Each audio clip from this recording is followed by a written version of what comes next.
L'Apocalypse est le dernier livre du Nouveau Testament. Il a été écrit en l'an 95 ou en l'an 98 par, soi-disant, je le dis bien, l'apôtre Jean. Moi, personnellement, j'ai dit que je ne crois pas en son existence. Après, c'est mon avis personnel. Je ne suis pas là pour vous forcer. Je suis là pour vous faire réfléchir. Vous allez comprendre. L'Apocalypse est le dernier livre du Nouveau Testament. Il a été écrit en l'an 95 ou 98 par l'apôtre Jean à l'île de Patmos, où il avait été déporté. Ensuite, voici ce qui est écrit. Oui, sur Google, voici ce qui est écrit. Ce sont les religieux qui ont écrit ça, des spécialistes. Voici ce qu'ils ont écrit. Ce livre, parlant de la Bible, on pourra dire la même chose pour la Torah ou pour le Coran. Ce livre est un peu difficile à comprendre. La plupart des gens, là, vous qui avez lu le Coran, la Bible ou la Torah, vous avez bien remarqué que c'était très compliqué à comprendre. Qu'il y avait des choses qui sont écrites là-dedans qui sont difficiles à comprendre ou même difficiles à accepter. Des vérités qui sont difficiles à accepter, telles que l'Immaculée Conception, l'histoire de la Vierge Marie, la naissance de Jésus, sans relation sexuelle, les miracles accomplis par Moïse, par Jésus dans la Bible et d'autres prophètes. Bref, il y a des histoires qui sont difficiles à croire. Par exemple, je crois que c'est Jonas qui se retrouve dans le corps d'une baleine. On n'a jamais vu ça. Donc, ce livre est un peu difficile à comprendre. Ou encore, je dirais même la résurrection. La crucifixion du Christ. La résurrection des morts. Le jugement dernier, etc., etc. Dieu, sur son trône, est en train de juger l'humanité. Toutes ces choses-là, c'est des choses qui sont difficiles pour nous de croire.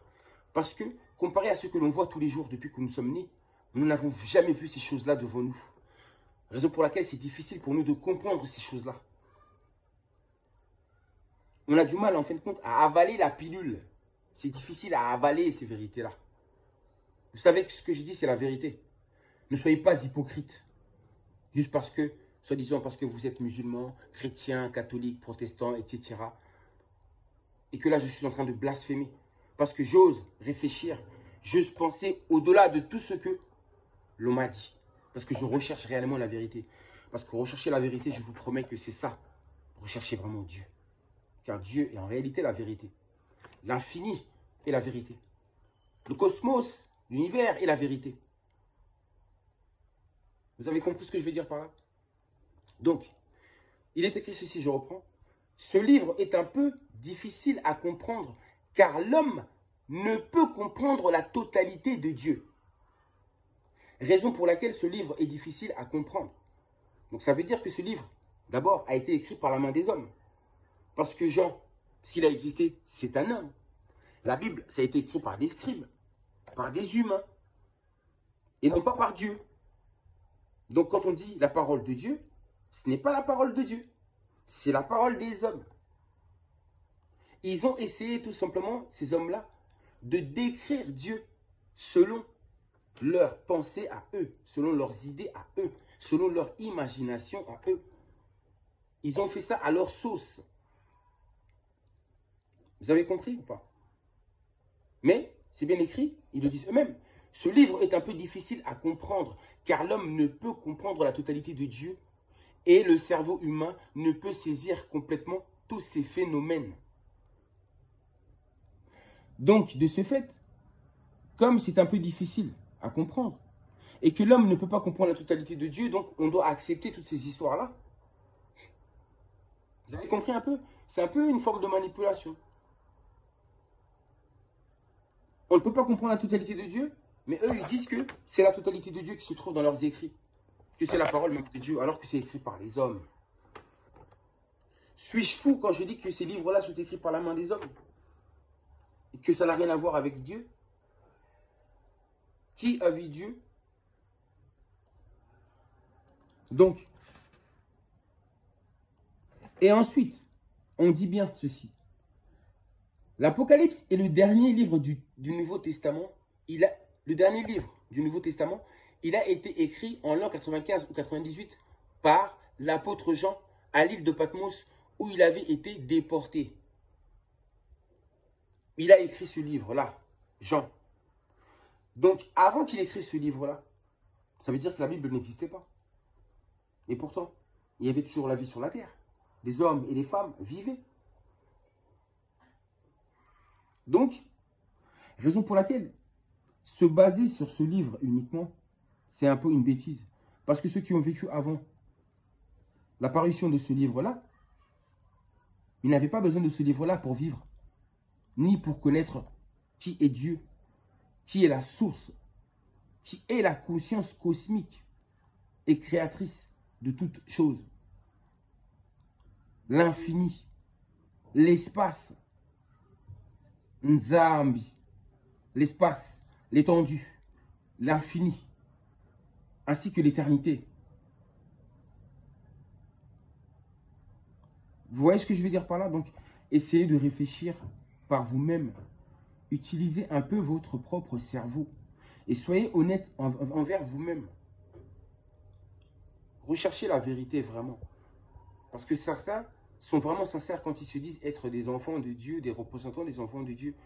Mais si vous vivez dans le mensonge quelque part, ça veut dire qu'il y a un problème en réalité face à cette vérité. La vérité, elle a toujours été, elle sera toujours.